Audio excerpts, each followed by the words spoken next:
Ada yang tidak hadir hari Sabtu kemarin dan tidak hadir tadi pagi, berarti kita baru ketemu 21 bulan terakhir. Sudah cukup lama tidak mampir ke Malang, tapi saya percaya bahwa Tuhan berarti Malang berlimpah-limpah. Nah, seperti janji saya di ibadah 2 di sini dan 2 di Savana, kita dalam waktu yang singkat ini mau bicara sedikit mengenai soal keuangan. Ini penting. Salah satu masalah besar dalam hidup orang Kristen yang membuat tidak naik rapture adalah keuangan. Coba perhatikan baik-baik sebuah kisah dulu. Satu hari, saya ini pulang malam. Memang biasanya sering pulang malam gitu. Dan saya kalau pulang malam, istri sudah tidur, anak sudah tidur. Jadi cuma ada lampu temaram saja. Dan kemudian saya pulang, hari itu aneh sekali. Istri belum tidur.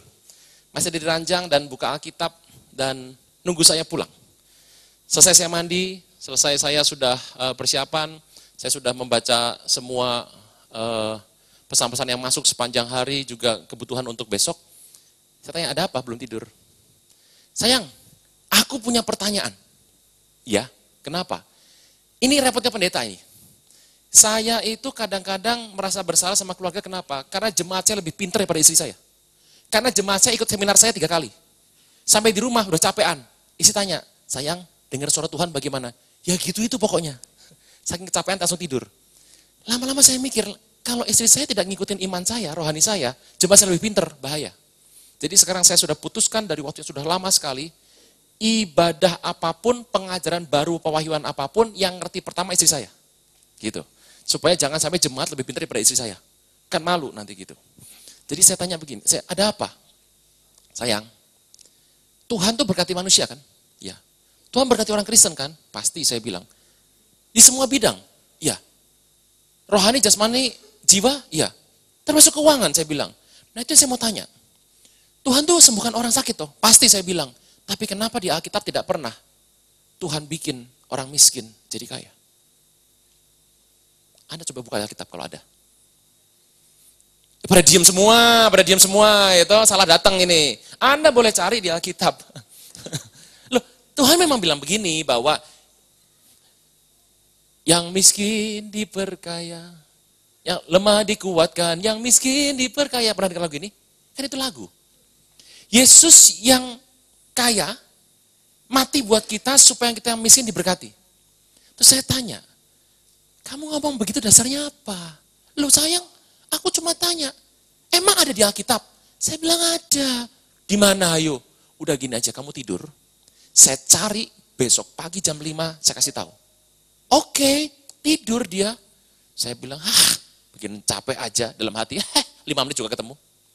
Saya masuk di tempat belajar saya nyalakan lampu di sofa empuk tuh. Saya mulai buka. 15 menit PL kagak ada. 10 menit PB nggak ada. Ulang lagi di PB. Setengah jam belum ketemu. 1 jam belum ketemu, keringat mulai ngalir di ruangan AC. Lah ini besok nih mau ngomong apa sama istri? Udah jam 1 lewat, hampir jam 2. Lah kok belum ketemu? Mana miskin jadi kaya? Gak ada. Begitu pagi-pagi saya udah, sayang gimana? Kagak ada. Matius 11 ayat yang ke-4. Ini banyak orang Kristen datang karena berkat. Apa duit? Apa duit? Lemes saya dengarnya. Karena apa? Gak pernah tanya, Pak, bagaimana cara hidup saya lebih kudus dekat Tuhan? Bagaimana saya lebih benar depan Tuhan? Gak ada. Pak, bisa doakan saya gak bisa dapat berkat, Pak? Aneh sekali. Matius 11 ayat 4. Ini biasanya kalau ibadah terakhir ini tajam menusuk hati. Karena langsung habis itu kan pulang Jakarta. Kalau kemarin saya keras-keras, Pak Afem bilang, jangan gitu Pak, minggu kosong kan gitu. Ini ibadah terakhir. Sekali sikat, ketemu lagi, rapture. Udah. Dalam penjara, ayat 2 dulu. Dalam penjara, Yohanes mendengar pekerjaan Kristus yang suruh murid-muridnya bertanya kepadanya, engkau yang akan datang itu atau harus kami menantikan orang lain? Yesus jawab mereka, pergi katakan kepada Yohanes apa yang kamu dengar, apa yang kamu lihat. Ayat kelima, saya bacakan, Anda gak usah baca. Kalau Anda diberkati, katakan amin. Orang buta melihat. Orang lumpuh berjalan. Orang kusta ditahir. Orang tuli mendengar. Mati bangkit. Kepada orang miskin, diberitakan. Mana kaya? Cari sono. Ada? Loh ini ayatnya. Lah kabar baik itu kan tebelnya se-Alkitab itu. Ulang. Orang buta, lumpuh, kusta, tuli, mati. Mesin kaya mana? Hati-hati. Siapa yang bilang? Nih, Bapak Ibu, saya harus cerita sama Anda. Orang sakit, pendeta, Pak ini sakit Pak, tolong didoakan Pak. Buat saya pribadi nggak tahu yang pendeta lain ya. Itu mudah. Kenapa? Lo Pak Niko sudah ngomong. Healing to the nation. Tinggal tumbang tangan. Pasti sembuh. Kalau nggak sembuh, lah kan urusan Tuhan sama Anda kan? Terus saya mau tanya, bisakah manusia menyembuhkan? Nggak bisa. Jadi kalau Anda sakit, tumbang tangan pendeta nih, plok gitu. Saya krimbat sedikit. Anda sembuh, yang menyembuhkan siapa? Nah, saya apa kerjanya? Nah, cuma gini doang. Orang lumpuh, orang tuli dengar, orang lumpuh jalan, bahkan kalau ada orang mati. Saya bangkit dalam nama Yesus. Gak bangkit, ya sabar tunggu. Gak bangkit, ya sudah tunggu. Pak mulai membusuk, ya kubur, selesai. Ayatnya bilang gitu. Tapi saya paling stres orang bilang begini, Pak, saya ini orang miskin Pak, kurang duit, kere. Tolong doakan saya Pak, biar kaya. Kagak ada ayatnya. Anda tolong ngerti. Loh, ya memang Tuhan berkati orang. Salah satu berkat Tuhan itu adalah materi ditambahkan. Tapi kenapa kita nggak pernah ngomong eksplisit tuh nggak pernah. Implisit banyak. Jangan bilang nggak ada, implisit banyak. Eksplisit nggak pernah ngomong. Kenapa? Ini penting soal keuangan. Jadi Tuhan tuh mau cerita, ternyata untuk orang dari keuangannya kurang sampai dicukupi Tuhan, itu tuh ada proses. Ini bukan sadet, saknyet, ujuk-ujuk, suddenly. Bukan. Coba lihat kisah mengenai gadis bijak, gadis culun. Loh iya toh, kan gitu.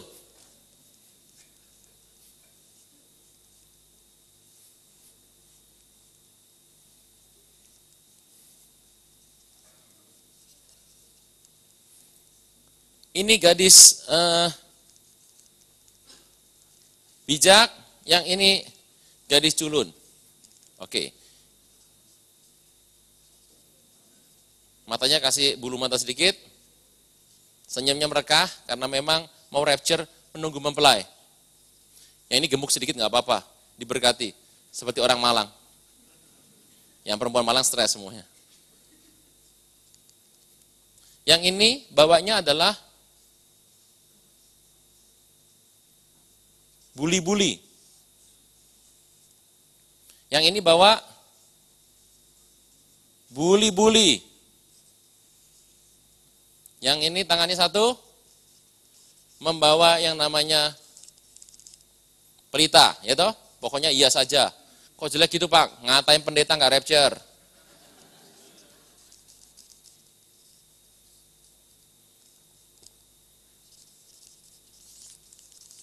Oke, ini buli-buli isi penuh.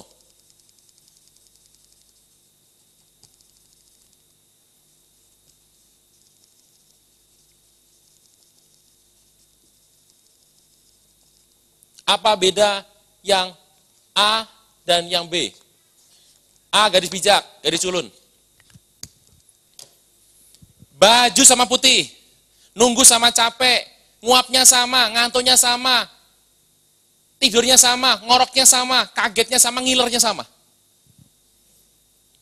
Capek nunggu mempelai sama-sama, nunggu ini bukan santai-santai loh, sama-sama nunggu ini, persis sama.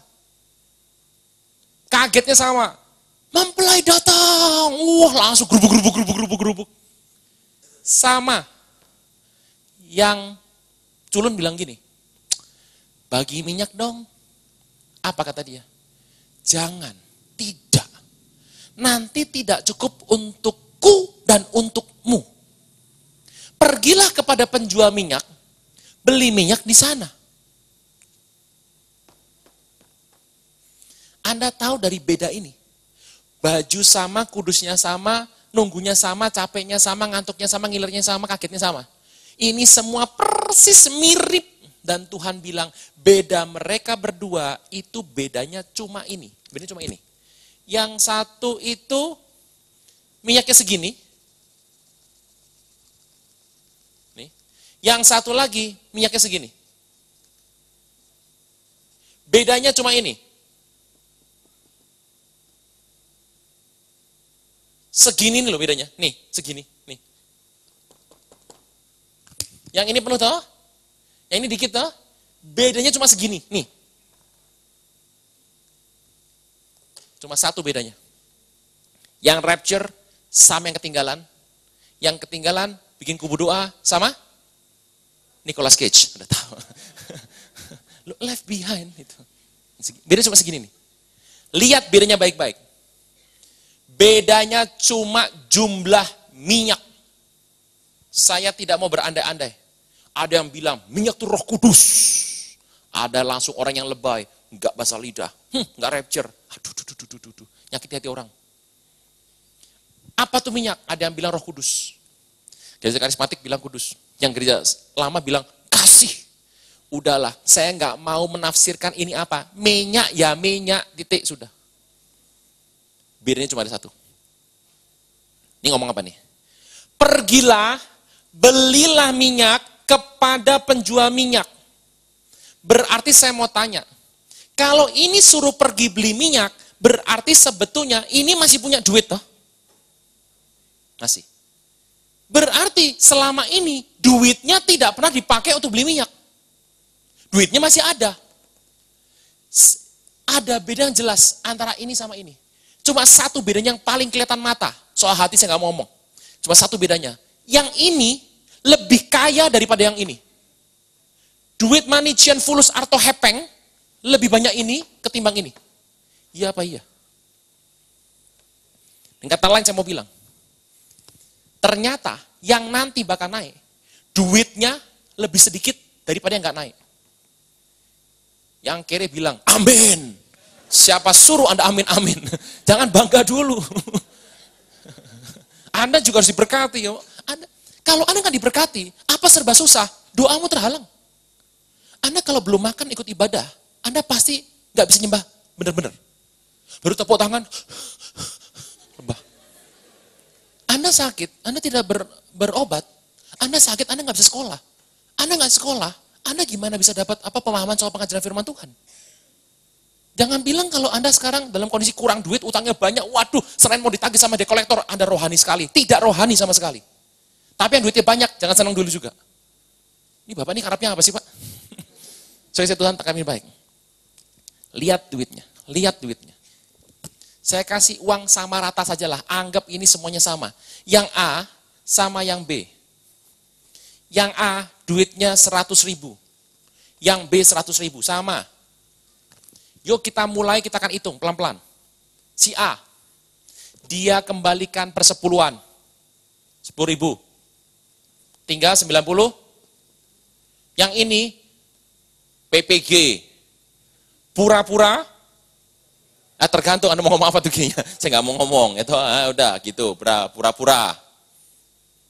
Yang ini, pembangunan rumah Tuhan, dia kasih 10. Yang ini, pura-pura nggak tahu. Disindir Pak Aven, kasih 5.000. Ya sudah. Memalukan loh kalau sampai Anda disindir-sindir sama gembala. Sampai gini, mau hidup bener aja perlu disindir. Yang ini, nggak mau berbuat salah, belinya asli. 20. Mahal, beli asli itu mahal. Yang ini, membajak. Wah, nipu. Wah, nipu 5.000. Masih 90 ini.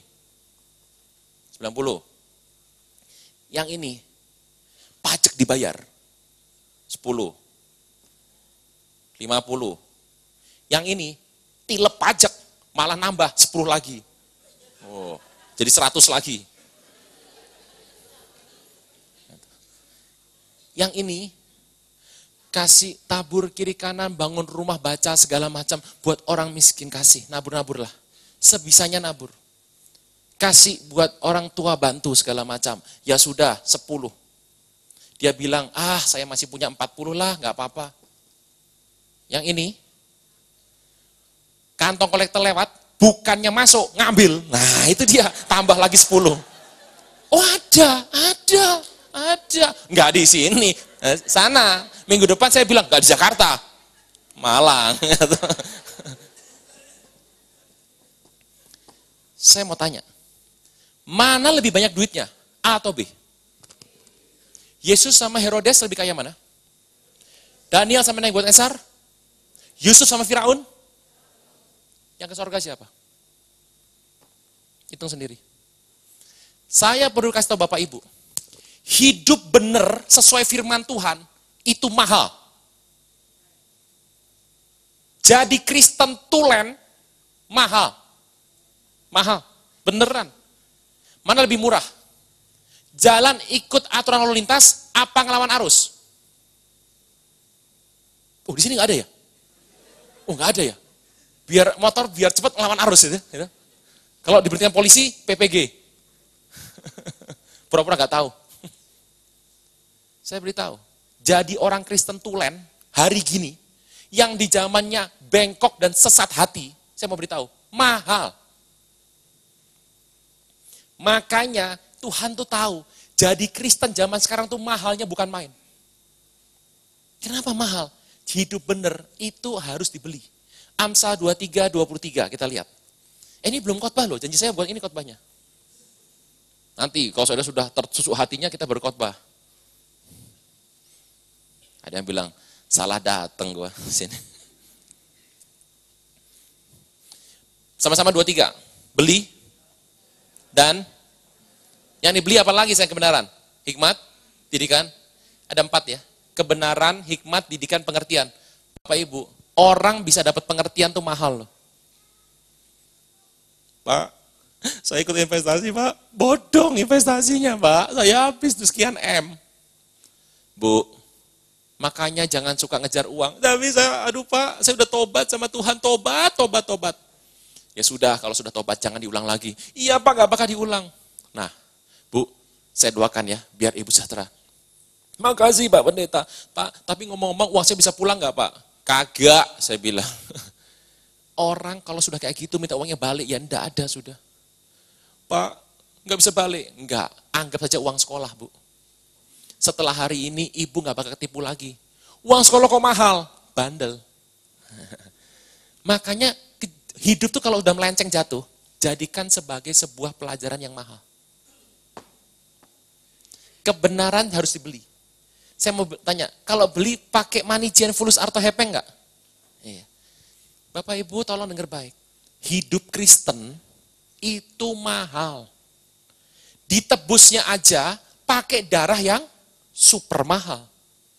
Makanya saya mau beritahu sama Anda, jadi Kristen itu mahal. Tuhan tahu nggak? Tuhan tahu.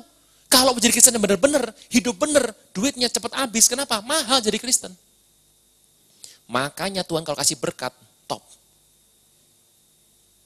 Terima. Wah. Anda coba gini, terima apa? Angin tok, semriwing-semriwingnya kepiur-kepiur. Bapak Ibu hati-hati. Anda tolong tangkap ini. Coba lihat Paniko pernah ada di Kediri, crusade? Iya. Ada orang sakit kanker tuh? Iya, sembuh tuh? Saya mau tanya, kanker itu kalau di treatment sampai sembuh berapa ratus juta? Paniko cuma begini, percaya, terima Yesus, terima. Langsung sembuh. Itu berapa harganya tuh? Anda tahu kesembuhan pengurapan Tuhan untuk memulihkan itu mahalnya bukan main? Kita layak dapat itu. Karena apa? Tuhan tahu hidup Kristen itu mahal. Saya pernah ngalami satu ketika. Waduh, persaingan bisnis. Cepet kiri, cepet kanan segala macam. Saya cuma bilang gini. Ada yang sudah sogoknya gede. Wah, udah lemes, udah pasti gak dapet lah. Saya cuma bilang gini, Tuhan, ini hambamu. Hidup mau benar. Bisa benar, gak bisa benar, gak tahu, lemah. Tapi Tuhan kasih kekuatan. Tapi aku mau benar. Tuhan, aku gak mau ikut yang seperti itu. Kalau memang ini jatah rezeki yang Tuhan kasih berkat. Supaya aku bisa ngasih makan orang-orang yang ada. Buka jalan Tuhan. Dapat tuh. Yang sono bilang, sudah bayar gini. Saya free, dapat. Saya mau tanya, mahal toh? Mahal. Hidup Kristen pakai iman. Dan saya beritahu, iman tuh mahal loh, beneran. Diam semua, itu ya, ini penting. Ya, kita bahas sekarang. Makanya ikut Tuhan, jangan terlalu pinter-pinter. Saya ini akuntan. Saya ini orangnya kikrik sekali. Sebelum merit, Uang itu ada urutannya di dompet saya. 150. Yang di bawah 50 masuk dompet kecil, yang jelek buat parkir. Rapi semuanya. Gitu. Itu tiap hari kalau hilang 100 ribu aja, 50 ribu ketahuan itu. Rapi sekali. Istri saya nggak gitu. Habis belanja masuk bleng gitu. Oh itu sempat tegang pertama-tama. Kenapa? Saya tuh pengen jadi rapi. Satu hari Tuhan pernah ngomong sama saya gini. Apakah kau percaya sama aku? Percaya sama Tuhan, mah percaya saya. Percaya sekali, sangat percaya. Apakah kau mempercayakan hidupmu sama aku? Oh ya iya toh. Kalau gitu belajar untuk melepaskan. Apa maksudnya? Oh saya ngerti. Uang Anda keluar itu karena 5 hal. 1, untuk kegiatan rohani. Ya toh? Kantong kolektor lewat, ini rohani. Persepuluhan, beli CD rohani, beli kaset rohani, beli buku rohani. Ya toh? Itu kantong kolektor itu adalah alat paling canggih mengusir setan pelit. Kabur setan pelit semuanya. Tabungan. 3, gaya hidup. Pak, ke gereja perlu pakai sepatu ya? Beli sepatu. Perlu bawa gadget nggak? Beli, zaman sekarang nggak ada gadget, susah hubungin. Gitu. Masa pakai kentongan? Gitu. Gadget. Broadcast, gitu. Jangan kentongan, rugi. Terus. Untuk rutin. Air, listrik, gas, pulsa, parkir, tol. 5. Investasi jangka. Yang ini bukan beli tanah loh ya. Maksud saya begini, uangnya sudah keluar, hasilnya nggak jelas kapan. Misalnya, sekolahkan anak, kasih les sama anak. Saya mau tanya, anak-anak les piano, les gambar, pasti pinter? Belum tentu. Uang sudah keluar. Kasih anak susu, dikasih obat biar sehat anak Anda. Bisa sakit toh? Bisa. Ini uang harus keluar, tapi nggak jelas pengembaliannya kapan. Ini pengeluaran uang Anda, semua ada di sini. Ini dibagi 2 nih. Yang ini sifatnya adalah produktif. Yang ini konsumtif. Sekali pakai hilang semua ini. Tuhan tuh maksudnya apa ngomong sama saya? Lepaskan. Belajar untuk fokus mata cuma di sini. Yang ini serahkan Tuhan. Tuhan yang ngatur. Kalau dulu saya enggak, ini saya atur nih. Oh, diatur. Saya kalau beli baju itu dipakai jas satu, beli jas satu. Jas saya harus dipakai rapat 20 kali, proyeknya 20. Baru balik modal tuh. Setelah itu baru kasih orang. Kalau belum balik modal, belum. Lama-lama kayak orang gini. Nah ini Tuhan bilang, biar aku yang ngurus. Kamu urus ini. Kasih perhatian sama perkara ini. Ini makin Anda tambah isinya, makin produktif hidup Anda. Yang ini konsumtif. Banyak orang nggak ngurusin ini. Ngurusin ini terus. Tuhan bilang, kamu sudah jago, urus sendiri. Makanya repot di sini. Ini orang kalau ngurusin ini, berantemnya banyak. Kenapa? Kebutuhan manusia. Nah kalau saya mah terserah Tuhan lah mau gimana. Saya beritahu ya, Bapak Ibu, ini sebuah kesaksian yang terjadi 2 minggu lalu. Dan ini sudah 2 kali terjadi. Saya tuh dikasih sama seseorang. Jadi gini, istri saya tuh ada ngasih makanan. Orang ngasih makanan, dusnya bagus. Dusnya itu disimpan untuk wadah naruh jepitan rambut sama ikat rambut dari anak saya. Anak saya perempuan. Dusnya bagus, sehingga bisa taruh yang ini warna merah, ini jepitan, jadi bagus gitu. Buat taruh di kamar. Satu hari anak saya sekolah, istri saya bersihin kamar anak saya, terus lihat. Waduh ini kok nggak rapi gini sih, si Noni. Ini dusnya sudah mulai meletot-meletot, sudah mulai rusak. Padahal dusnya bagus. Masa kita mau beli makanan itu, untuk dapat dusnya? Kan ngawur gitu. Dus itu pas sama ruangan laci yang kita sudah buat. Pas banget, aneh sekali. Istri bilang gini, aduh Tuhan, ini dusnya memang cuma sekedar, tapi kan ya enggak, ya gimana ya. Dia cuma batin gitu loh. Malam itu saya khotbah. Selesai khotbah, pendetanya bilang gini, sebentar ya Pak, tunggu sini sebentar. Dia bisa lari keluar kan di mall. Beli kue yang dusnya itu. Pak, ini Pak buat Bapak. Setahu saya, biasanya kalau saya datang itu sudah disiapkan makanan pendeta. Ini enggak, ada plusnya. Dikasih makanan dus itu. Pak, ini buat Bapak, buat keluarga. Saya bilang, kok beda? Pak, enggak tahu Pak, saya pengen belian Bapak. Sekali-sekali kan enggak apa-apa Pak. Ya makasih, saya pulang. Begitu pulang saya kasih istri saya. Kaget istri saya. Dia butuh dusnya, isinya buat saya. Ngerti ya? Tuhan dengar enggak? Dengar. Ini 2 minggu lalu. Saya khotbah di mall, istri saya sama anak saya jalan untuk ngurusin gadgetnya dia rusak. Jadi saya bilang, mau bareng enggak? Enggak, aku mau ngurusin gadget. Ya sudah, sekali-sekali. Karena rumah saya itu jauh dari Jakarta. Oke. Saya khotbah. Istri saya selesai lebih cepat ternyata. Ditinggal handphonenya. Jadi dia sama anak saya jalan. Pas jalan, anak saya tahu sendiri. Ngelihat makanan apa doyan semuanya. Mami, yang ini Mami. Enggak. Mami, yang ini Mami. Enggak. Kamu sudah mau ujian. Kamu sekarang gula-gula terus tiap hari. Nanti kalau batuk sakit susah semuanya. Enggak. Mami, mau yang ini. Saya bilang, gini-gini. Berhenti seperti itu, malu. Yang kenal papi itu banyak. Sekarang gini aja. Kamu pilih mau apa satu, kamu pilih satu Mami belikan. Tapi jangan teriak-teriak seperti itu, malu. Oke Mami. Dia tunjuk satu makanan segini. Bunder warna-warni, rasanya na'udzubillah min dzalik.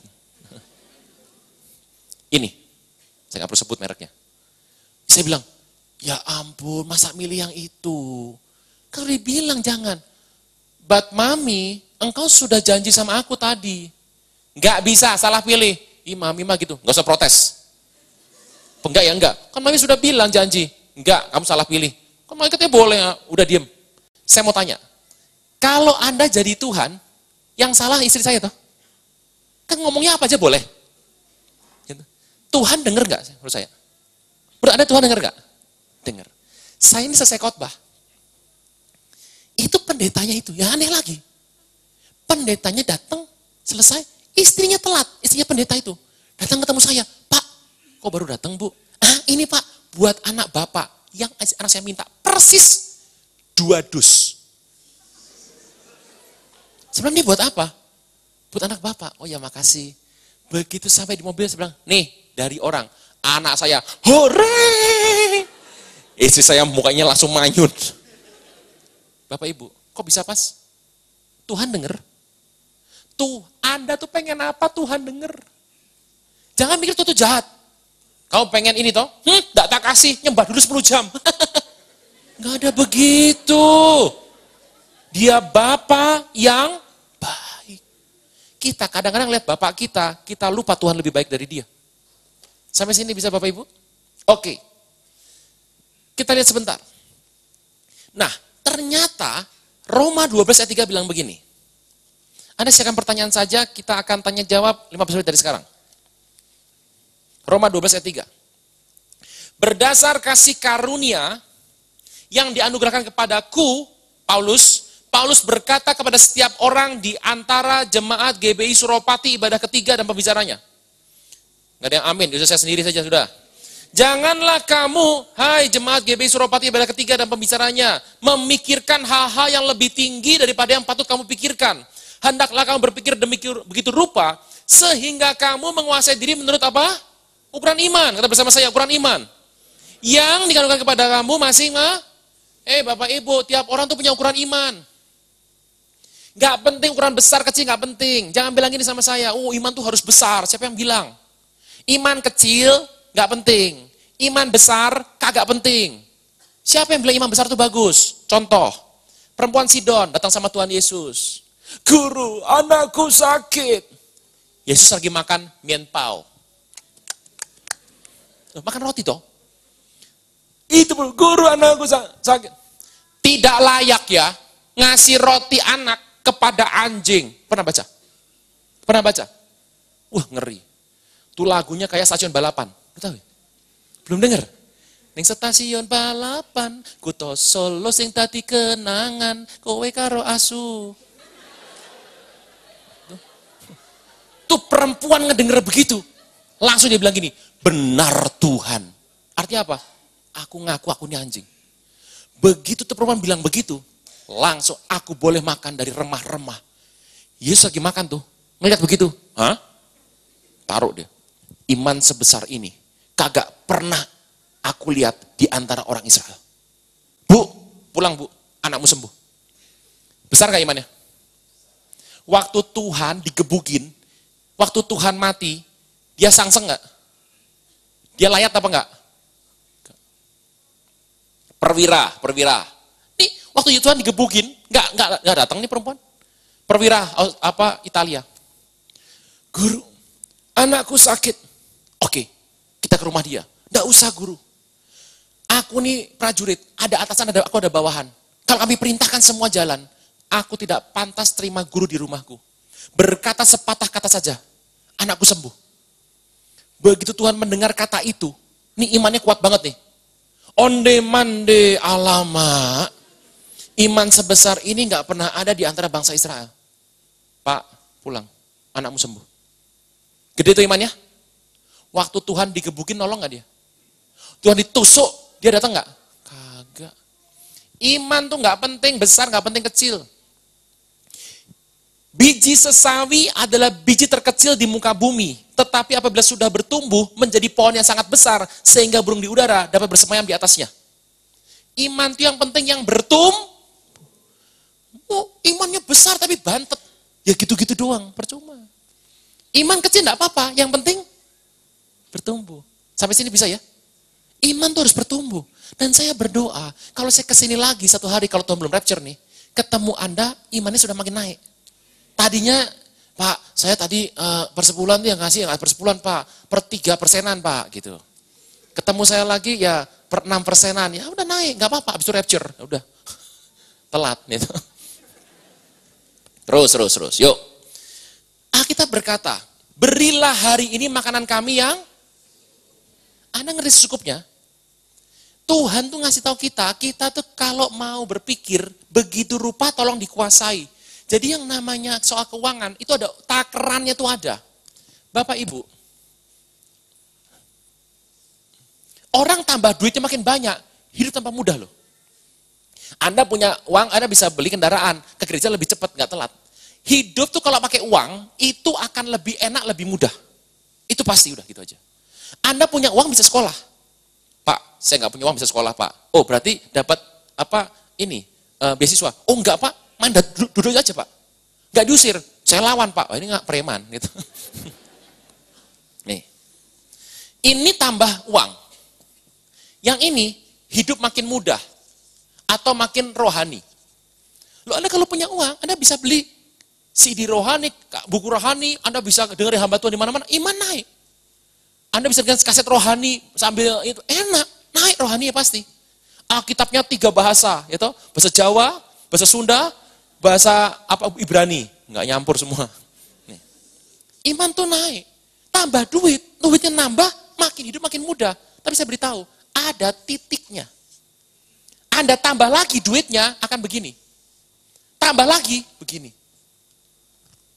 Anda berpikir kalau hari ini Anda punya 50 juta di bank, Anda bahagia? Ya, pasti. Anda bisa beli. Saya mau tanya, kalau hari ini malam ini dikasih 1 triliun, masih mau ibadah di sini? Oh, enggak Pak. Tiap minggu ke Bali Pak. Ibadahnya yang khotbah malaikat Pak. Waduh. Enggak tahu malaikat apa itu. Nih. Orang kalau ditambah terus, bukan makin baik loh. Tuhan tuh enggak mau seperti ini. Daud tuh ditambahkan Tuhan, tapi terus naik. Naik terus. Jadi ini nih bahaya nih. Orang kalau ditambahin terus, lama-lama bingung.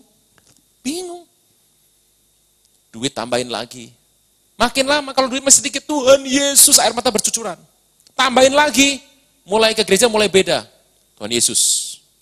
Tambahin lagi, sopo Tuhan Yesus. Neng, kalau nama Yesus siapa ses? Tuh. Berubah tuh. Dari Tuhan Yesus. Yesus, nama Yesus siapa ses? Nah, berubah tuh. Nih. Nah, kita harus lihat ini di mana titiknya. Kalau sampai sini titiknya, ya sudah. Selebihnya serahkan Tuhan. 2 minggu lalu di sini berkhotbah Pendeta Dani Tumiwa. Ya. Dia adalah pemimpin saya. Dia mengajar saya satu hal, Anda harus dengar ini baik-baik. Om ini kalau punya jas itu 6, ya 6 aja. Kalau dikasih yang baru yang ke-7, yang 1 yang pertama harus dikasih orang. Itu prinsipnya bagus itu. Saya ini punya jas, anggaplah, jasnya 10, anggaplah 10. Kalau ada yang ngasih 2, maka yang 2 yang pertama keluar dari rumah saya. Kasih orang. Kasih orang. Dikasih 1, yang 1 keluar. Jadi totalnya tetap 10. Sepatu saya bilang, Tuhan, saya nggak butuh banyak-banyak, saya cuma butuh 4. Pantofel, 1 buat olahraga, ini. Dikasih yang baru, yang lama kasih orang. Jangan begini, tumpuk sepatu, marilah kemari, hei sepatu. Terus bikin museum, gitu ya. Begitu ada rapture, berat sepatunya, nggak naik gitu. Terus, Yeskiel 10. Maaf, Yeskiel 1. Tiap orang tuh punya takaran. Yuk kita lihat takarannya orang tuh apa sih. Yeskiel 1 ayat 4. Yeskiel 1 ayat 4. Aku melihat sungguh angin badai bertiup dari utara, membawa segumpal awan yang besar dengan api yang berkilat-kilat, dan awan itu dikelilingi oleh sinar. Di tengah-tengah api kelihatan seperti suasa mengkilat. Di tengah-tengah itu juga ada yang menyerupai 4 makhluk hidup, dan beginilah kelihatannya mereka menyerupai manusia. Masing-masing mempunyai 4 muka, pada masing-masing ada pula 4 sayap. Kakinya lurus, telapak kaki seperti kuku anak lembu. Kaki ini mengkilap seperti tembaga baru digosok. Pada keempat sisi mereka di bawah sayapnya tampak tangan manusia. Mengenai muka sayap mereka berempat begini, saling menyentuh dengan sayapnya, tidak berbalik kalau berjalan, masing-masing berjalan lurus ke depan. Muka mereka kelihatan seperti ini. Keempatnya punya muka, manusia di depan, kata bersama saya, manusia, singa sebelah kanan, lembu sebelah kiri, dan raja wali di belakang. Sayap mereka saling dikembangkan ke atas dan saling menyentuh dengan sepasang sayapnya dan sepasang sayap yang lain menutupi badan mereka. Ini penampilan sorga. Semua binatang di muka bumi itu adalah binatang yang contoh blueprintnya ada di sorga. Yang pertama makhluk ini itu adalah makhluk yang mendahului Tuhan. Jadi forerider, sebelum Tuhan lewat ini dulu datang nih. Pertama muka manusia, muka singa, muka lembu, muka raja wali. Dan mereka, saya itu mukanya satu. Jadi kalau saya ke sana namanya maju, gitu. Kalau ke sana namanya mundur.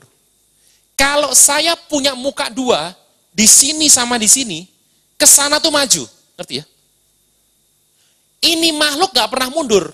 Ke sana tuh namanya maju, ke sini juga maju, sono juga maju, sono juga maju. Ikut Tuhan selalu maju. Kalau Anda berasa mundur, salah coupling. Tuhan tuh bilang, kalau couplingnya sudah ada di muka singa, ya ke sini, ya maju. Kalau Anda couplingnya mukanya muka lembu, ya ke sini, ya maju. Jadi ikut Tuhan tuh gak ada mundur sebetulnya. Kemanapun Anda diterapkan, kalau Anda setia di bidang itu, namanya maju. Nah, yuk kita lihat sebentar. Teruskan sedikit, Yeskiel 10. Ayat 14. Masing-masing punya 4 muka. Yang pertama muka kerub, yang kedua muka manusia, yang ketiga muka singa, keempat muka raja wali. Jadi makhluk sorgawi ini adalah penampilan dari makhluk yang mengatakan bahwa makhluk ini punya 4 muka. Muka pertama muka manusia, muka singa, muka raja wali, dan muka kerub atau muka lembu. Jadi kerub itu mukanya kayak lembu. Tips, kalau rapture, tips. Kalau sampai ke sorga nanti, sampai di atas, ketemu sama kerub, jangan pernah ngomong begini. Kerub, lu kayak lembu ya? Dia bisa marah tempeleng Anda tuh. Tempeleng bisa balik Malang tuh. Bukan saya kayak lembu, lembu kayak saya. Nangkep ya? Ngerti ya? Bukan Tuhan mirip kita, kita mirip. Saya mau tanya, lembu mirip kerub apa kerub mirip lembu? Lembu mirip. Siapa yang pertama? Kerub dulu. Lembu yang sekarang, niru kerub tuh mukanya. Jangan bilang ini, kerub, lembu kayak kamu ya? Ya, dia bilang. Jangan kebalik lo ya. Kerub, kamu kayak lembu. Marah dia nanti. Nah, ini menarik. Ternyata Tuhan tuh bikin coupling dalam hidup kita, pelayanan kita, kehidupan kita, itu ada 4 coupling. Minimal 4 coupling, saya nggak belajar yang lain, 4 coupling saja. Contoh, kalau Bapak Ibu melihat dalam kitab Perjanjian Baru, itu ada 4 Injil. Yang pertama namanya Matius, Markus, Lukas, Yohanes. 4 ini mewakili jati diri Tuhan Yesus. Saya mau beritahu Tuhan itu seperti itu. Contoh pertama. Kitab Matius itu menggambarkan Tuhan Yesus seperti singa. Dibukanya sudah bagus. Pertama dengan silsilah Tuhan Yesus. Mau kasih tahu, para pembaca, Tuhan Yesus itu keturunan darah biru. Daud itu adalah nenek moyangnya, Abraham itu bapaknya, dan Tuhan sumbernya. Jadi pertama mau kasih tahu dulu, Tuhan Yesus itu adalah darahnya biru. Bibit sudah bagus. Gitu. Dan kalau Anda baca di kitab Matius, Tuhan kalau ketemu setan, waduh sakti mandraguna. Iblis mencobai, kan gitu, Matius 4. Kalau engkau anak Allah, jadikan batu ini roti. Ada tertulis, manusia hidup bukan dari roti saja, tapi dari firman yang keluar terus-menerus dari mulut Allah. Ulangan 8 ayat 3 dibaca. Jadi tidak sah. Iblisnya keok. Artinya apa? Ketemu orang dari ini, gerasa. Tuhan cuma lewat loh. Tuh 2 orang gerasa itu. Kalau Anda baca baik-baik, itu 2 orang telanjang tuh. Ini homo ini. Lewat. Tuhan nggak ngapa-ngapain, cuma lewat doang. Langsung rebah. Mau apa? Jangan sakiti kami, belum tiba waktunya. Tuhan nggak ngapa-ngapain, cuma lewat doang. Sakti. Di Matius, tuh tanya Petrus, kata orang aku siapa? Engkaulah Mesias anak Allah. Ketuhanan Tuhan Yesus itu ditampilkan luar biasa. Makanya waktu mati, ditusuk, cerek. Sungguh, dia ini anak Allah. Dan waktu bangkitnya, Anda lihat coba baik-baik. Tuhan tuh lahir, cepet banget kan ya? Dari kecil langsung umur 12 lah. Tapi waktu dia mati, pelan-pelan. Horor ceritanya pelan-pelan. Menderita. Dan waktu bangkit, panjang di Matius. Goncang bumi. Matahari gelap. Untuk membuktikan, dia tuh singa. Tuhan Yesus itu singa. Singa gak perlu dibela. Yang dibela kucing. Ada orang menghina. Tuhan Yesus tuh gak ada apa-apanya. Udah biarin aja. Tuhan tuh singa.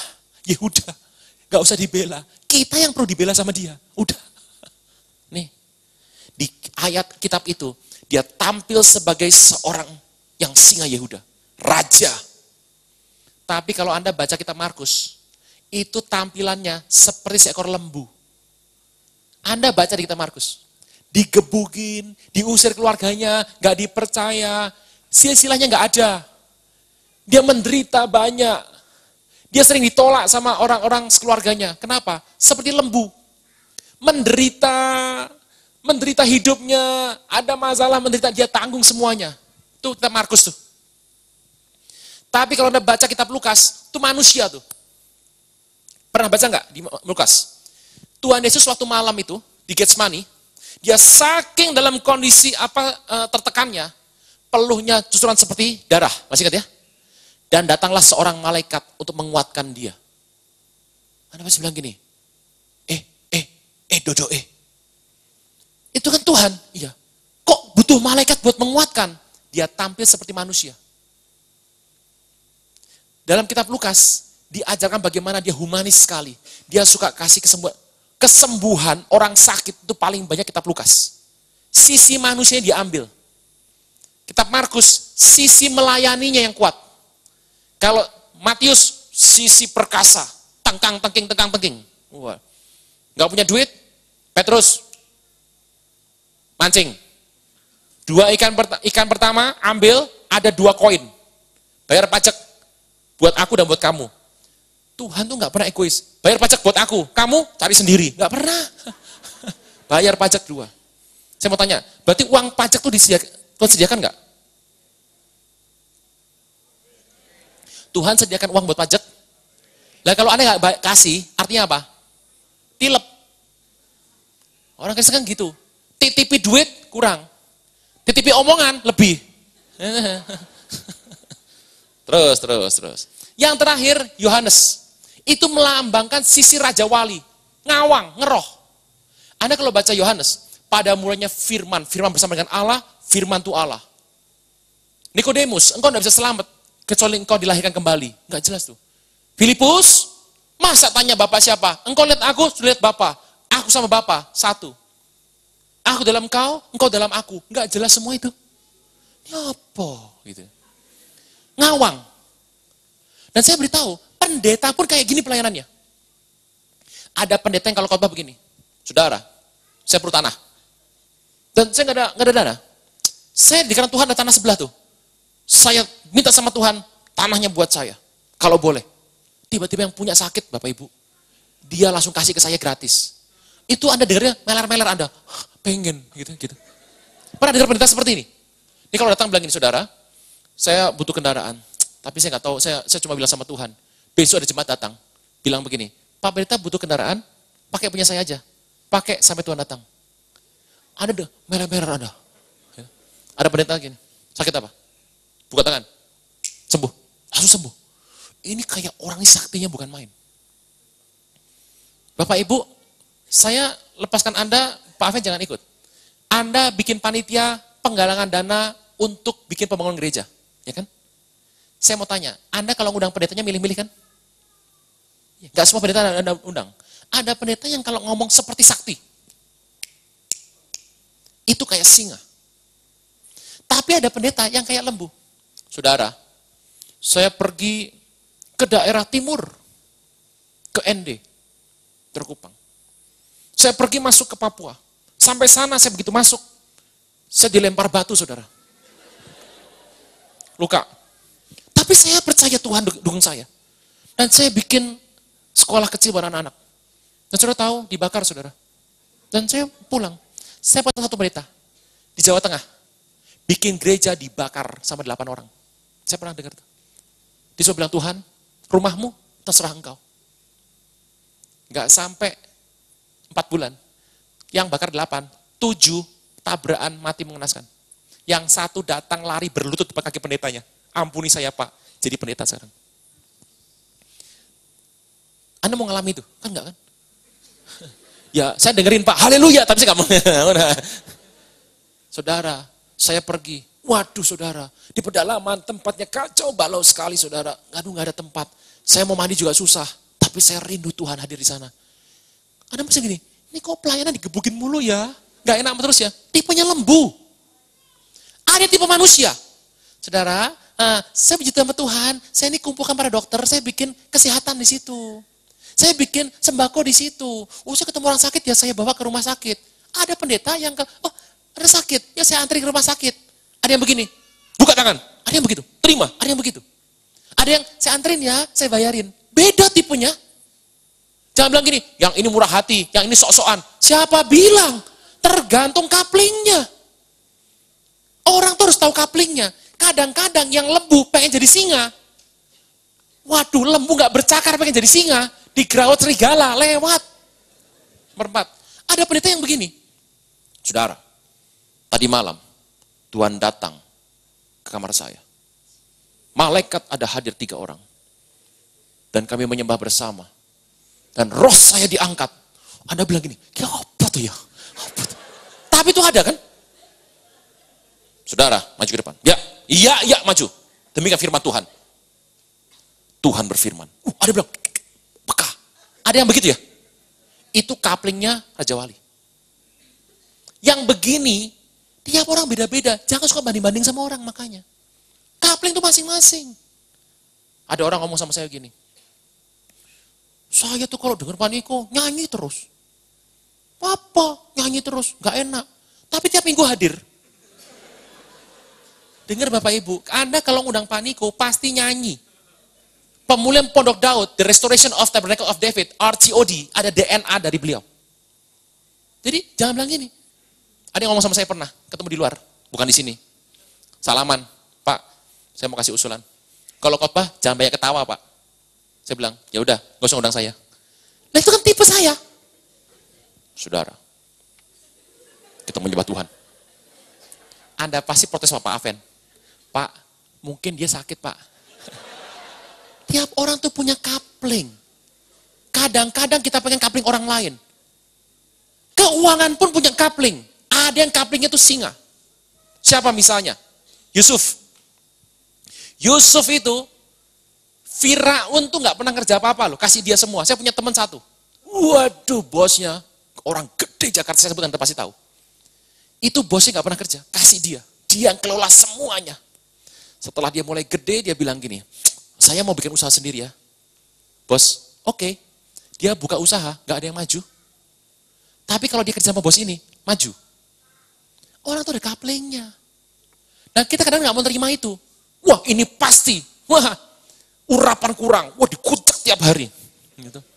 Terakhir lemes imannya, mungkin ini kurang sajen. Wah, udah. Satu, ada orang tipenya tuh singa. Dia tuh bikin apa aja berhasil. Pegang sana toko, sukses. Buka apotik, jalan. Buka bengkel, jalan. Apa? Ada orang satu bisa punya perusahaan 20. Ada yang punya satu, tiap hari stres ngurusin karyawan. Ada. Nggak kapleng. Karena Anda pengen jadi pengusaha, Anda paksa jadi pengusaha. Akibatnya apa? Anda keluar dari iman. Nggak kaplengnya kok. Ada kapling singa, tangannya dingin. Buka ini berhasil, berhasil, berhasil, berhasil.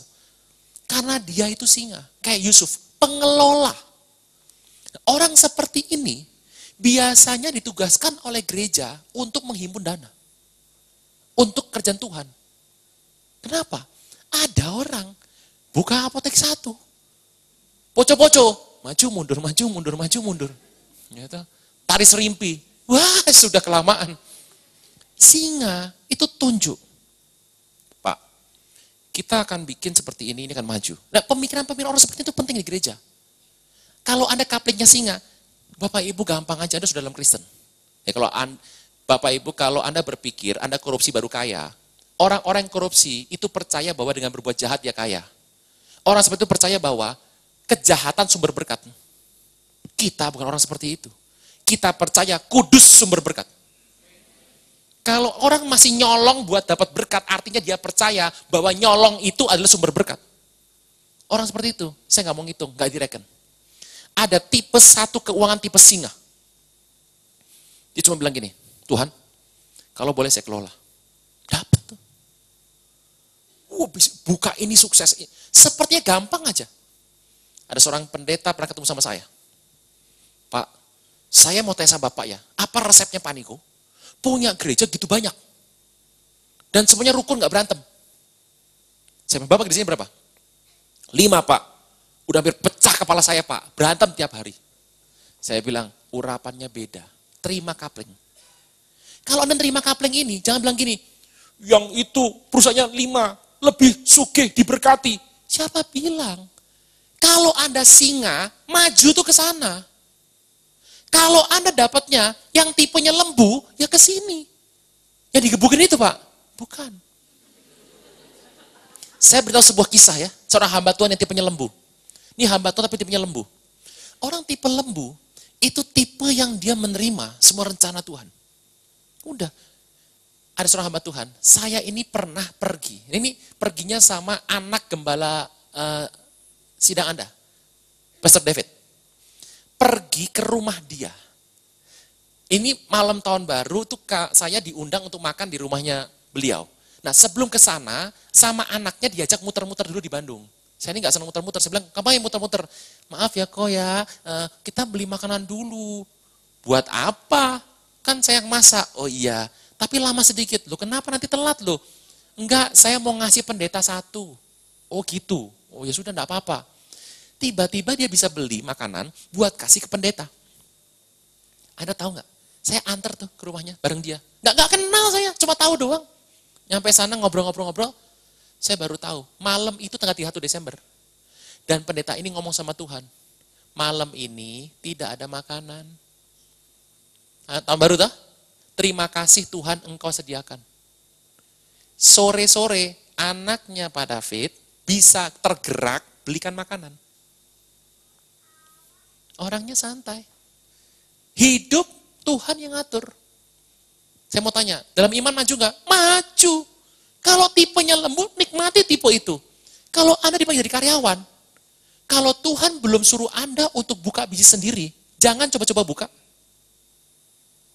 Ada orang gini, wah, saya kalau ngajar, malaikat pun denger. Waduh. Kalau khotbah, waduh, semut pun berbisik. Wah, apa semut berbisik? Kalau gitu saya mau buka gereja. Mau berhasil? Belum tentu. Ini gereja Tuhan. Ada yang ngatur dari sana. Arsiteknya hidup dan melihat. Kalau Anda jadi karyawan, setia. Tunjukkan Kristen. Datang tepat waktu, pulang lebih malam dikit. Jam 5 bubar, jangan jam 5 kurang 1 menit, depan mesin absen.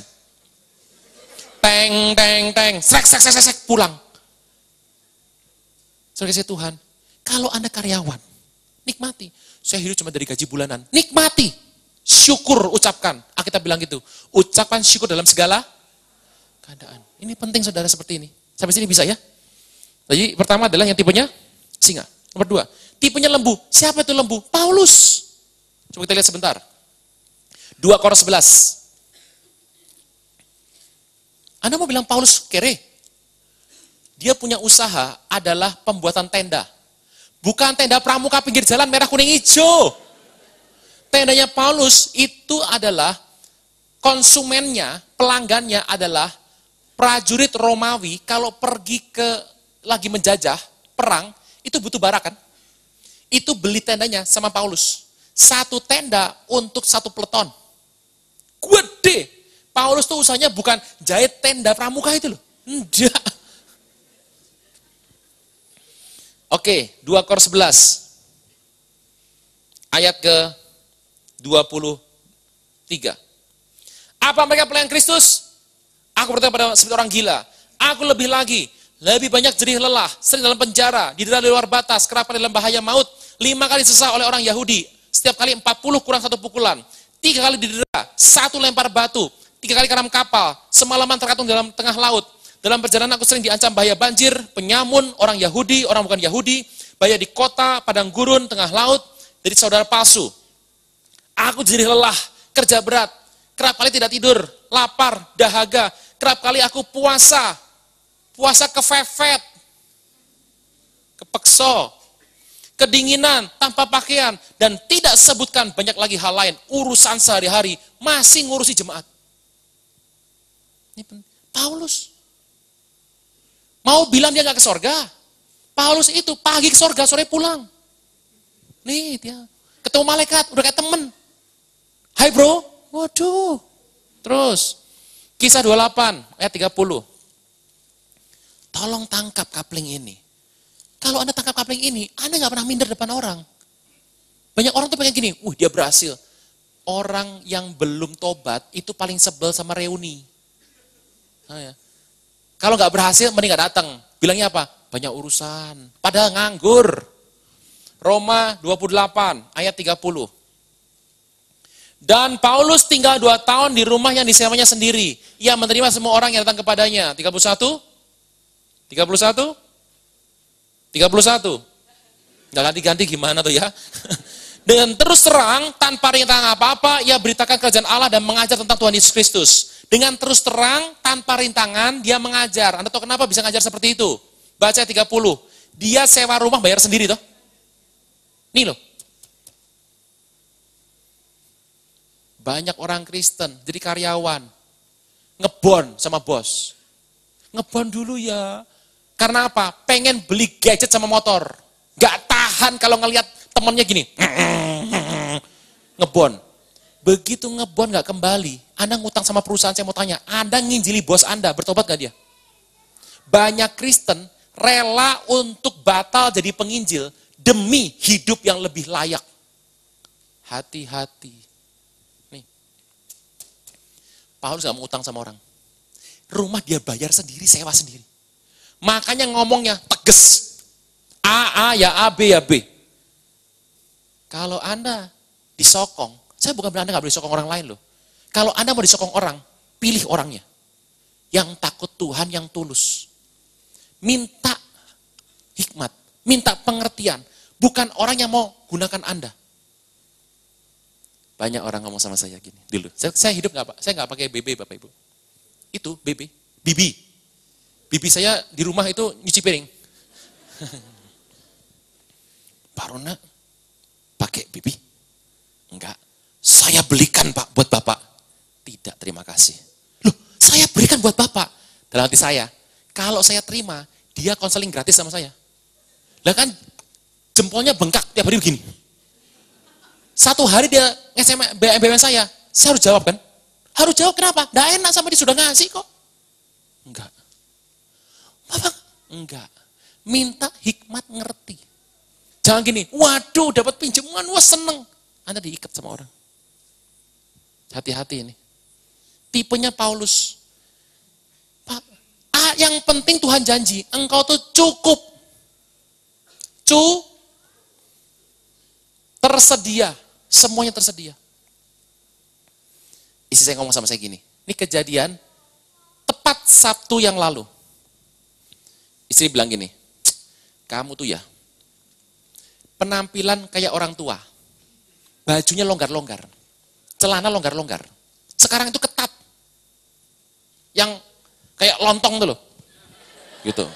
Yang gede. Lah saya tuh bilang, teman saya tuh ngasih saya kaos. Saya bilang, saya nggak bisa pakai, mohon maaf. Pak, besok dipakai dalam khotbah ya Pak, supaya kita sama semua. Saya nggak bisa pakai. Loh kenapa? Kaosnya itu atasnya gede, bawahnya kecil. Itu untuk anak muda yang fitness. Ini gede, perutnya kecil. Lah saya kan kayak lonceng. Ya nggak masuk, saya bilang. Saya bilang, ganti toh, yang keren sedikit, rambut jambul ke atas, yang bagus gitu loh. Saya bilang, saya itu nggak mau orang kenal saya karena style. Itu siapa tuh? Itu loh, yang minyak nyong-nyongnya itu loh, wangi sekali. Anda mau dikenal karena itu. Lebih baik Anda dikenal sebagai hamba Tuhan yang kudus. Kata kiri kanan, orang kudus, orang kudus. Saya orang Malang Pak. Nangkep ya. Saya bilang jangan. Saya tuh lebih senang yang silir gini loh, silir. Yang gede-gede gini loh, yang kalau kena angin kibar-kibar gitu loh. Silir, saya bilang, sayang, ayolah, jangan begitu. Nanti orang bilang, aku tuh gak ngerawat kamu. Oke, kalau memang kamu yang keberatan, saya mau beli. Ya sudah beli sana, tapi yang lama buat apa? Gini sayang, kalau Tuhan setuju, kita dapat. Kalau enggak ya enggak. Saya doa di Sentul, pulang, dikasih kantong, isinya baju lontong itu loh. Saya pakai, lu kok pas ya? Celananya pas, 2 baju 1 celana. Bapak Ibu, orang ngasih hadiah, jarang yang baju sama celana. Kenapa? Dia kalau pas, kalau enggak. Ini orang berani loh. Itu dipakai, wah pas. Harus dipakai toh? Pakai, kenapa? Ucapan sudah masuk. Jadi saya bilang sama istri, siapkan baju lontong.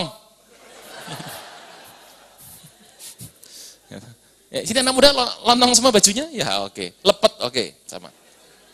3, manusia. Siapa tipenya? Daud. Daud itu diberkati supaya Israel diberkati. Jadi berkatnya Daud tergantung, berat orang Israel tergantung Daud. Bapak Ibu, ada orang tipenya keuangannya kayak manusia. Tipe singa, tipe lembu, tipe manusia.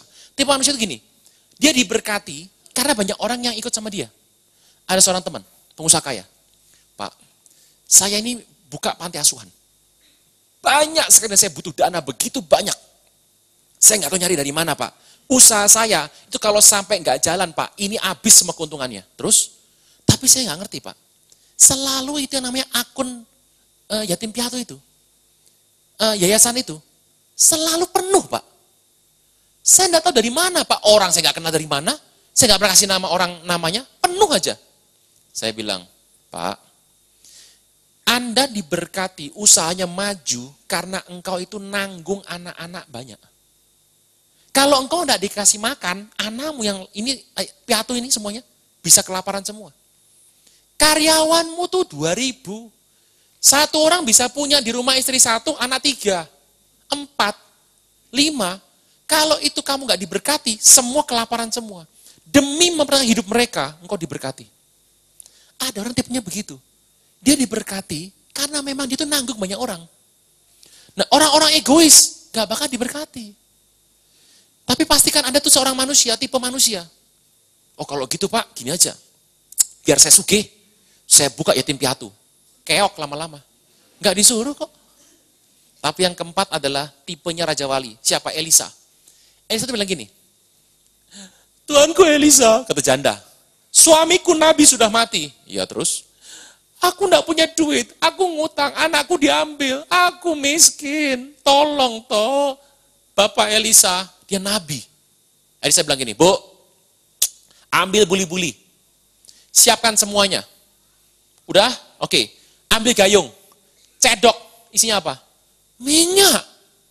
Oke, jual minyaknya, selebihnya pakai buat hidup, anakmu tebus. Itu ibu dari janda kere langsung berubah jadi juragan minyak. Seketika, saya mau tanya, Elisa punya toko minyak nggak?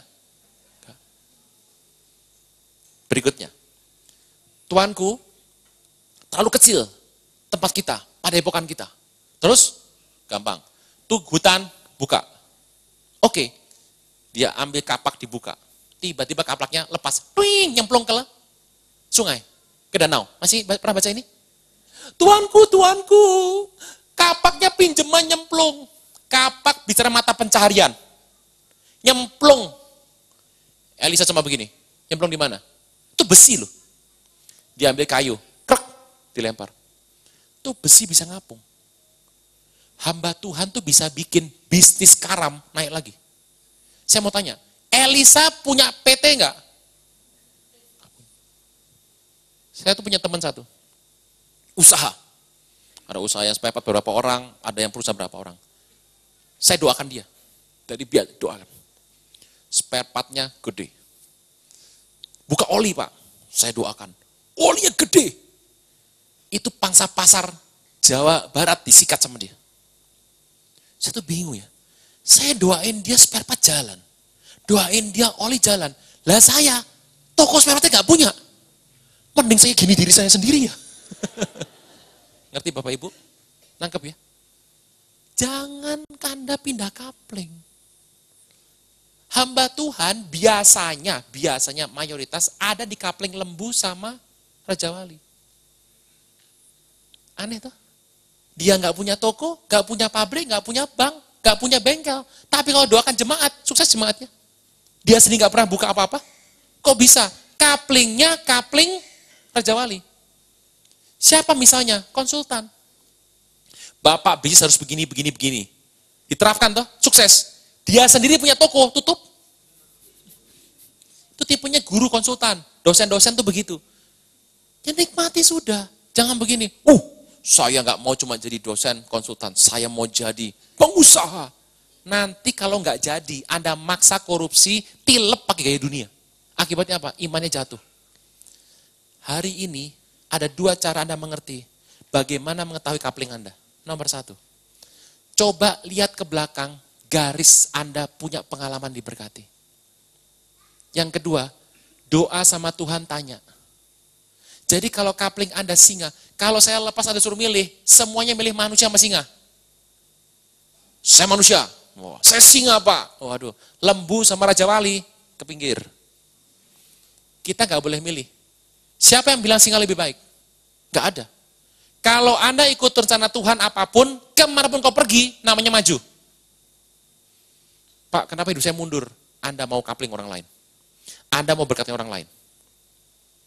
Orang bilang, Pak, kenapa Bapak tidak mau buka gereja? Yang resmi, seperti ini. Saya ini pengajar dipanggilnya. Khotbah sama mengajar, mending ngajar. Itu kapling pelayanan. Saya, seorang konsultan, analis keuangan, ya udah itu aja. Itu bukan berarti kita nggak mau berkembang, Pak. Kalau Tuhan mau bikin Anda berkembang, lebih mudah daripada ini. Bisa nangkap ini? Tapi kalau kita sudah jalan di kapling orang lain, dengan cara manusia, berkatnya seret. Akibatnya apa? Mulai neko-neko. Pakai cara silat. Wah, ginkang level 9. Wah. Jurus macan. Wah, semua dipatok semuanya. Tuhan, hati-hati. Tuhan berkati Anda, gak satu pun akan sentuh berkat itu. Anda tahu yang namanya Yakub mau ditipu sama Laban. Bukan Lakban loh, Laban. Gak pernah kena.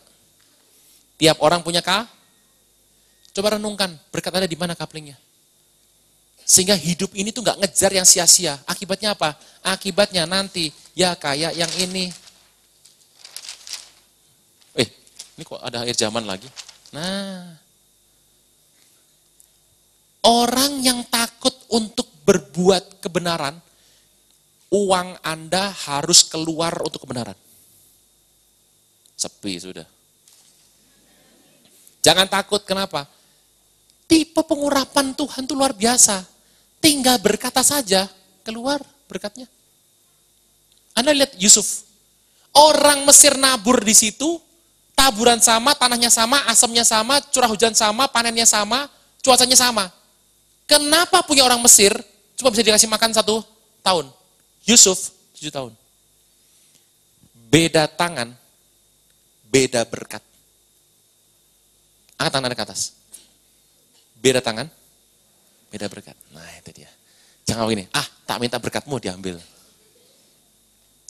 Kertas boleh maju. Kalau tidak ada, saya akan tutup dengan satu closing. Ini soal persepuluhan, Anda kibar-kibarkan saja nanti kasih. Saya harus bilang. Bapak Ibu, ini dasar nih. Harusnya saya nggak ngomong lagi soal persepuluhan. Tapi saya harus ngomong sama Anda. Siapa ngajari Anda bahwa persepuluhan itu salah?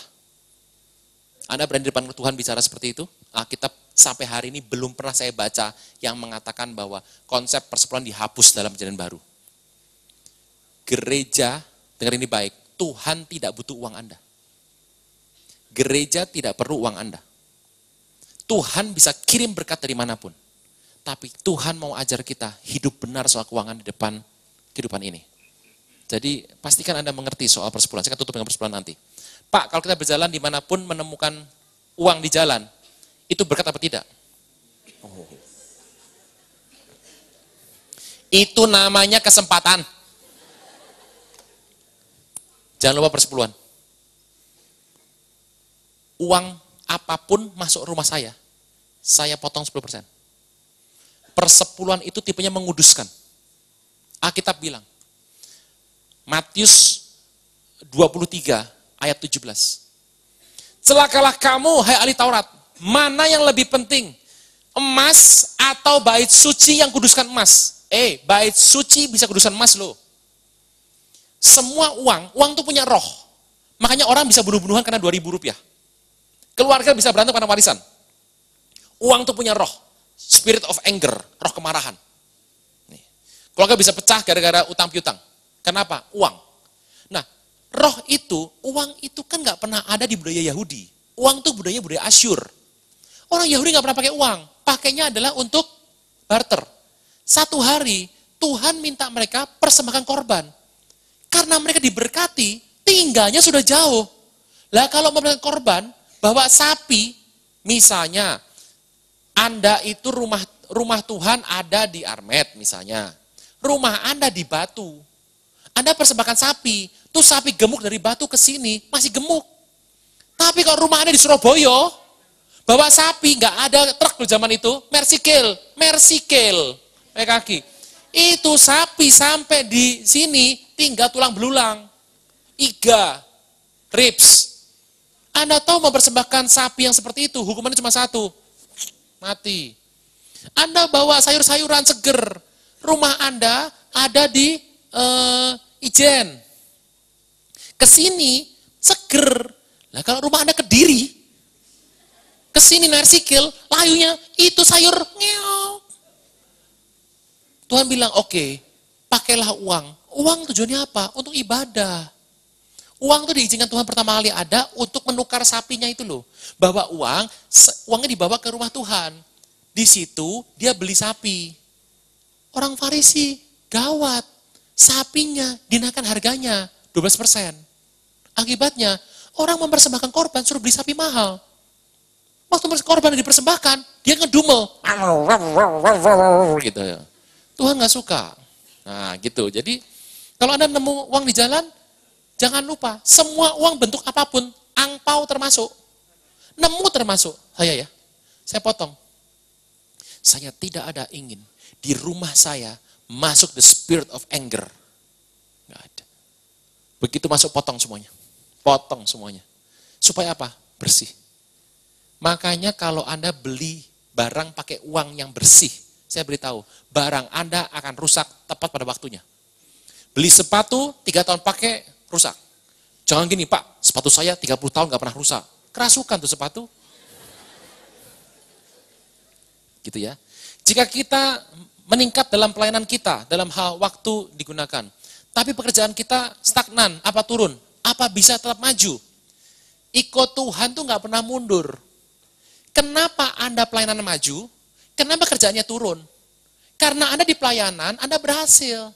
Orang lulukan Anda, ya toh? Anda berhasil, Anda senang, lupa sama tugas Anda. Lalu tugasnya apa? Orang tuh perlu punya yang namanya coupling begini loh. Ini hal rohani, ini hal sekuler. Sekuler bukan dosa loh. Ini garisnya di mana? Ada yang ini rohaninya banyak, sekulernya sedikit. Ada yang tipenya rohaninya dikit, sekulernya banyak. Tentu Tuhan. Saya punya seorang teman, banker, punya bank. Dia ngomong gini sama saya. Ini orang hampir tiap minggu rapat di gereja. Bankir loh. Lah ngeri toh. Itu bank kalau tinggal terus, yang ngajukan kredit, salah tulis, bisa macet semua itu.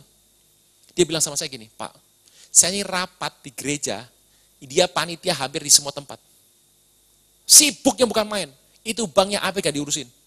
Tapi Bapak tahu, kredit macet di bank saya paling kecil. Siapa yang jaga? Tuhan. Nah yang lain dengar begitu, wow kalau gitu, tak banyak di gereja, lupa di rumah, amblas. Banyak-banyak seringkali kita tuh mau memasuki sebuah coupling yang baru, tapi karepnya kita, gak pernah tanya sama Tuhan. Saya ini mau khotbah tanya Tuhan kok, Tuhan pakai saya jadi pengajar, boleh gak saya khotbah? Boleh khotbah. Saya kalau suruh milih khotbah sama ngajar, mending ngajar. Tapi kan lebih terkenal khotbah, biarin. Panggilan pertamanya apa? Nah yang kayak begini, jadi kita gak mau jujur kadang-kadang. Bapak Ibu ikut Tuhan, gak pernah mundur. Saya khawatirnya begini loh, kalau Anda lupa yang ini, Tuhan tuh mau berkati Anda di sini. Tapi karena di sini engkau mungkin mendapat nama, mendapat orang lebih kenal Anda tinggalin ini. Akibatnya uang Anda turun. Begitu turun, Anda jadikan ini sebagai lahan kerja. Kan bahaya. Coba renungkan, sekarang Anda mau yang mana? Gitu. Karena kalau memang coupling Anda 8, nambah jadi 10 jam, percuma yang 2, gak direken sama Tuhan. Doa sama Tuhan. Supaya Tuhan buka pintu. Amin. Ini soal persepuluhan harus mengerti. Untuk apa? Siapa yang boleh kelola persepuluhan? Kembalikan persepuluhan ke rumah tuh? Bukan gereja loh, bukan gereja. Rumah tuh? Ada gereja yang rumah Tuhan, ada gereja bukan rumah Tuhan. Untuk sebuah gereja dari rumah Tuhan, ada syaratnya. Yang pertama, di situ ada imam. Zaman sekarang itu, full timer. Ada harus. Di Jakarta ada gereja begini, bikin acara ibadah, tidak menikahkan orang, tidak ada kunjungan, tidak ada doa, nggak ada kegiatan, cuma ibadah doang. Itu bukan gereja, bukan rumah Tuhan. Ada imam, ada ibadah, ada pendalaman firman, harus tuh. Sebut aja begitu. Ada keberpihakan sama orang lemah. Apa itu? Diako? Terserah, mau bentuknya apa? Orang lemah. Terakhir ada sakramen. Yaitu baptis dan perjamuan kudus. Gereja bukan panti sosial, tapi gereja harus menyelenggarakan diakonia. Nah, ini kalau dilakukan, lokasi itu boleh mengambil atau menerima persepuluhan. Alkitab bilang persepuluhan dipakai untuk apa? Dimakan bersama. Dimakan bersama. Sukacita depan Tuhan. Makanya uang persepuluhan Anda dipakai untuk AC, lampu. Ini nikmati bersama toh. Beli keyboard, itu kan bersama. Untuk kebaktian bersama dipakai. Ada lebih buat bangun, buat imamnya. Lah Anda pengen, tiap hari ada hamba Tuhan ke rumah Anda, tiap sore, ngetok pintu. Kalau nggak dikasih uang nggak pulang. Mau kayak gitu? Orang kadang begini, pendetanya dikasih yang pokoknya paling minim aja. Dianya paling berkat, paling gede. Gak bisa Bapak Ibu. Saya tuh harus angkat topi loh kepada hamba-hamba Tuhan yang memilih untuk dia berhenti kerja dan full time. Dan full time jadi hamba Tuhan beneran gak pakai kerja, itu Tuhan tentukan.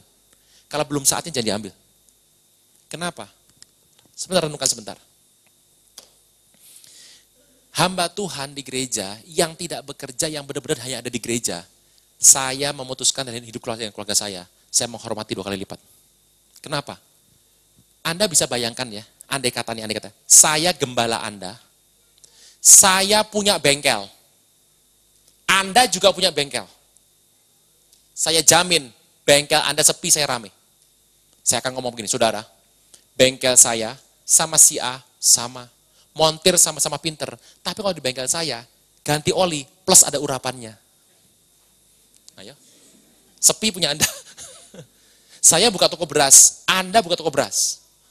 Sebelahan, saudara, beras kita sama, harga sama. Kalau yang saya, berasnya sudah didoakan. Ayo, nggak sepi punya Anda. Anda bisa bayangkan kalau gembala Anda itu punya sebuah pekerjaan yang mirip sama Anda. Anda mau bertarung sama dia? Dia jual oli, Anda jual oli. Dia bilang, oli saya plus urapan khusus. Yang sono bisa pakai 1000 kilometer, yang ini 15.000. Karena urapan khusus. Sepi punya Anda. Makanya untuk menghindari antara konflik of interest, beberapa hamba Tuhan atas panggilan Tuhan memilih untuk dia fokus. Anda bisa bayangkan, demi kepentingan gereja tuh, dia tinggalkan semua yang nikmat-nikmat hanya untuk ngurusin.